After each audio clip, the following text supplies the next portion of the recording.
set up now. I'm on the undock of GE. We'll mostly be talking through things. You can follow on the stream. It might be hard if you're listening to comms.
I'll get started here in about 3 minutes.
I'm just getting set up here.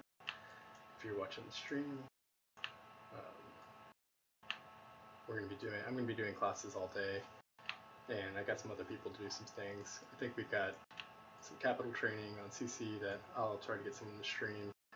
I'll do intro Nullsec, try to get Fleet 101 later when we get some numbers. I'll show you some of my favorite ways to make ISK, some other things. Maybe we'll get some PvP and some other things. So I'm going to try to start streaming on the hour. Every hour, I'll probably end up talking for 30 minutes straight each time, and then take a break so I don't die, and I'll keep going the whole day. Again, I'm doing this. The Brave Dojo is turning 6, so one of the things we're doing, so we're raising ISK. So if you feel like donating, give ISK to the Brave Dojo, the corporation in game. And when we're hitting different goals, we have different things going on. And basically, this funds all the ISK for the videos here on the channel and all the handouts that we give to new bros. And so I'll go ahead and get started here. Now we've got like a minute to go. So this is Intro Nullsec 101. So the first thing to do is go ahead and undock. I'm already on the undock here in a trusty Atron. And so once let's assume that you've already made it to Nullsec, whether that's you're in Brave and your home is GEHAV, or if you're in some other not so great alliance, which I'm sure they're fine, but you should join Brave. So the thing is, so in Nullsec compared to HighSec, there's some things that you want to do that are pretty easy to get set up to stay safe. One of the first things to do is to make sure that you have enough intel. You know what's going on in your system that you're in and around. So first thing we're going to do is we're going to drag local outside of our chat. We're going to keep this open at all times. And what this does is it shows you every single person in the current system. In a heavily populated system like GE, that can be a little tough to show everybody. Here we got 22 people, and you see Jury or Nabusa is the only neutral, so anyone green, blue, or purple, we know are friends. So Jury, I happen to know this guy is a cloaky camper, and so he's active sometimes. It's hard to tell, but that just might, when you see a neutral in system, you're just going to want to be a little bit more cautious about what you're going to do in those systems. You can see that Guang Tao keying and some other people just spiked in, so this means that an enemy fleet just spiked in. So since I have local open, I didn't even have to be in comms or anything. I immediately know there's bad guys in the area. I can warp off if I'm not ready to fight them, or I can go join up with my friends in fleet. So the next thing, let's go ahead and change the settings here. So you can see I have these names really small. What you're going to do is show text with small portrait here. Oh, well, that affects this one. Here we go. You're going to show compact member list. Otherwise, the member list is very large like this, and you can't see everybody. So the compact member list is better. And you want to have show member list on as well. So again, we can see everybody here. One cool little trick you can do is you can hit Control A within here, and then it highlights everyone's names. A little hard to do when they're in a big system, but what will happen is if someone else joins, they will not be highlighted, and so that can give you a visual indicator that someone else is in. I don't use that much, but some people like to do that when they're ratting or mining, and it just gives them, you can be watching the other screen, because lots of people watch Netflix while they play, and it gives you a visual indicator that someone else has joined. This is also the place that you can go ahead and make sure that you're 7-0ing in local or other classy things. So you want to make sure that you can see this band. Oh, let's see, Dunk Dinkle has joined.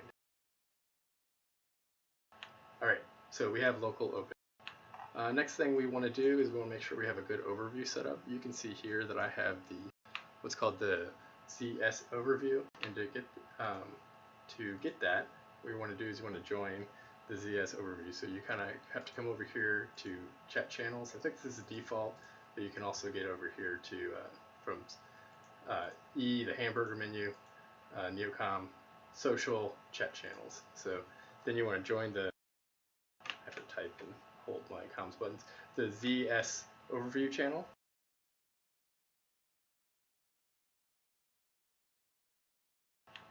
So what you've done is you've just joined the ZS overview. They have the directions right here of how you go ahead and you install this. I don't want to redo it myself, but I'll walk through. So that for the overview settings, you go here again to the hamburger menu on the overview, and you'll open overview settings. And then you're going to come over to the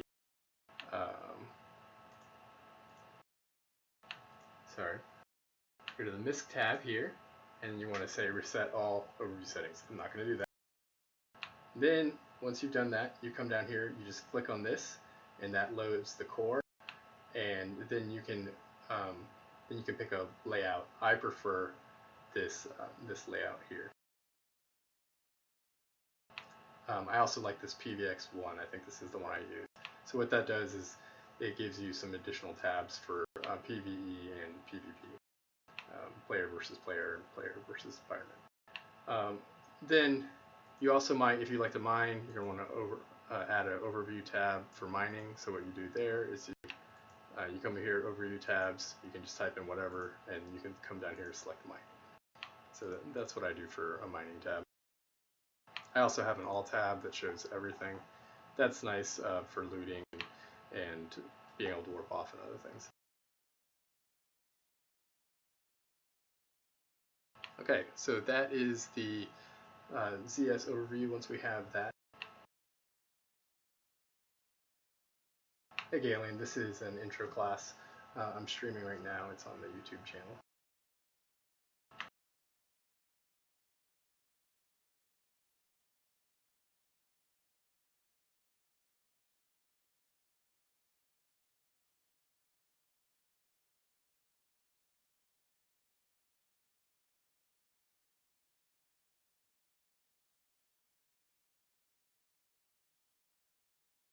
All right, let me continue. So you're going to want to be in Mumble. So Mumble is, or comms.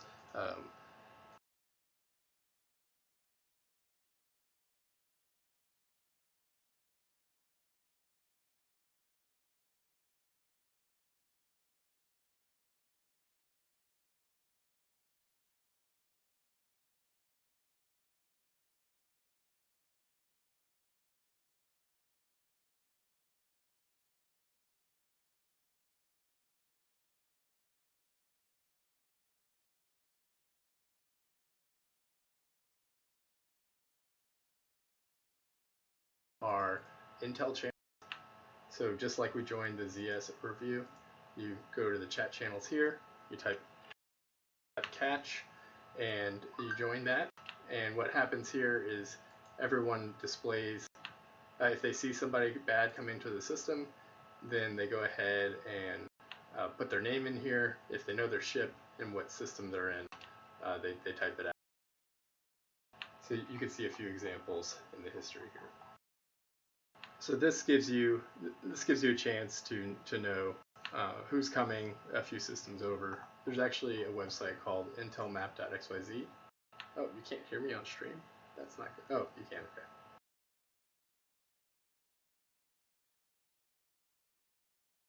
Yeah, hopefully my internet connection holds out. It says the bitrate is a little bit low. Sorry about that, Frog.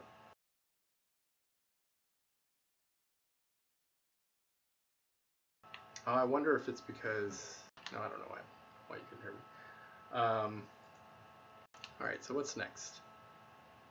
So you can be an Intel map.xyz if you, I don't really use this much myself, but what this website does is it takes all the data from these Intel channels in .catch, and it goes ahead and puts that on a map so you can be watching it. I think a lot of the people who are in Oracles or other really expensive ships, I think, tend to use this. I never liked it that much myself. Being in fleet chat, so the fleets that you're going to want to be in are, you want to be in the fleet finder, and to find the fleet finder, it's again over here on the left. It's chevrons, but you can also find it on social fleet if it's not in your neocom. So you want to go over to the fleet finder, change this to based on standings, and you're going to want to be, if you're in catch, you're going to want to be in Brave catch standing, and if you're in impasse, you're going to want to be in Brave impasse standing here. So what that does is that everyone who's in those regions and they're out in space, they're in those fleets, and that way we can respond to each other and also talk. The last Intel tool, which is good for telling people what's going on, it's called DScan. It's over here, it's Alt-D. And what it does is it shows everything. If you put the range on 14.3 AU and angle 360, what it does, it shows you everything that's on scan. So you can also change this these filters to be ships only, so we can see buried folders venture. Typically you wouldn't be scared of a venture, but because this is buried folders venture, you would want to know that this is a dangerous tackle ship. Sorry, Barry, I'm leaking your secrets here on the stream. And so the ships only, what that'll let you do is it shows Intel. So here I just hit scan again, so you have to do it, and you can see that our Chinese friends who are in local have just come onto grid. I think we saw them warp in. Let's see, switch to my combat tab. Oh, no, I don't see them, but they're within 14 AU, but now they're warping off again.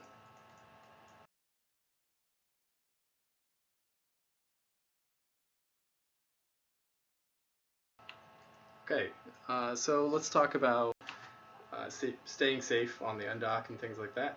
So the first thing you want to notice is that I am tethered. So what tethered means is that I'm invulnerable as long as I don't get bumped off tether. So people can actually come and bump my ship. If I go AFK, people come bump my ship, and if they get outside this ring range here, you can see these lights. Then if they get outside there, I will become untethered, and then they can shoot me. If I start shooting somebody, I'll become untethered.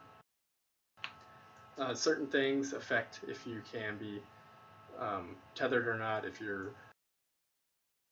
if you get bridged, or you jump through, actually I'm not sure if bridging does it, but if you're in a capital ship and you jump, you can't immediately tether, and so then you need to go ahead and dock up. So if you're ever going to leave your ship, it's safest always to go ahead and dock up. But when you first undock, in the past, years ago, when there were stations, when you first undocked, you had to worry about warping off because they could bubble the outside of the gate. I mean, just outside the station. But now with the tether, you're safe until you warp off. The thing is, though, when you undock, you are at full speed, and so in a small ship, particularly a frigate, if you don't control space to stop your ship or hit the minus here, then you can quickly drift off tether, so you need to be careful about that. Okay, so what are all these little symbols that I have in space? These are called bookmarks, and why we have so many around our station is there's a lot of fights here on the station, so you can imagine if there was some ships up here, I would be able to warp very quickly to them. So these are corporation bookmarks. They just did an update to corporation bookmarks, and so now they're within these folders down here, locations. So I have catch ones, and you can see down here these are shared locations that come from Brave. So there's very many. I think there's a better way to look at the bookmarks these days. Let's see, I think it's peoples and places. Locations, here we go. So you can go Brave newbies, imported vouchers. So this is kind of a better way to see different tacticals. These, when there's so many, it's hard to do, but they've just updated the system so that you can have more folders, and I could even, I think I can share these folders.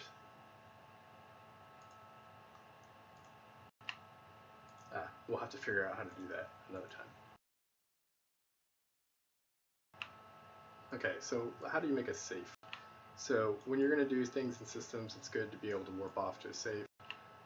So what a safe means is that you're not within, you're not at a planet or something that people can directly warp to. So if I warp over here to GHAV Moon 2 or Planet 2, then if someone saw which direction I warped, they could guess at that planet and warp right to me.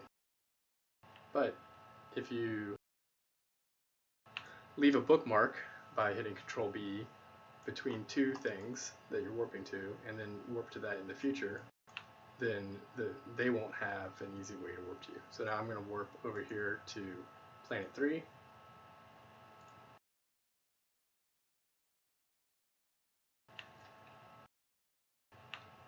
So I've prepared the bookmark. It's Control B. I say never expire. And it drops the bookmark as soon as you hit enter, so you can actually pre-open it. So then I can come down here to locations and warp to, of course I already have a lot named safe. I'm going to assume it's this last one here.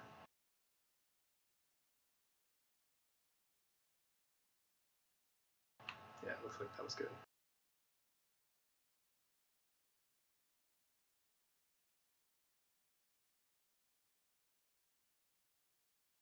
Okay, so now I am not next to any planets, and there is a stabber in D-scan, but he would have to actually use combat probes to probe me down. What you can do is you can just keep bouncing between two safes. So I have another one up here from a previous wormhole. If you keep bouncing, if you're in a system you're getting chased, you keep bouncing between two safes and making new ones, and it'll be really hard to track you down. Whereas if you just relied on just warping to moons or asteroid belts, then they have a much better chance of catching you. Alright, I'm going to go ahead and move back to Soda Factory, which is home base.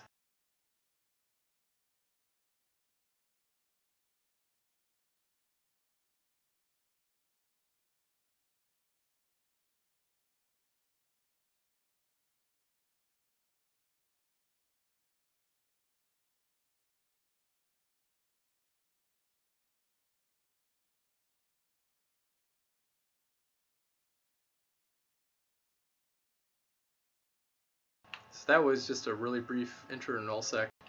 Hopefully it helps get you guys started, get you guys accustomed to living in Nullsec. Later today, I'll try to get more in depth on different ways to make ISK. Some suggestions are ratting, exploration, mining, particularly moon mining these days is really good. Industry, importing, gas huffing is something I really like doing in Nullsec and wormholes. There's PI, but it's Omega only. And we have a lot of videos on how to do Triglavian. I forget what it's called, but Triglavian ratting, and I'll try to do some of that later. I've actually never done a full one by myself, so it'll be interesting to do on stream. Go ahead and hit me up in Slack or on the Dojo channel.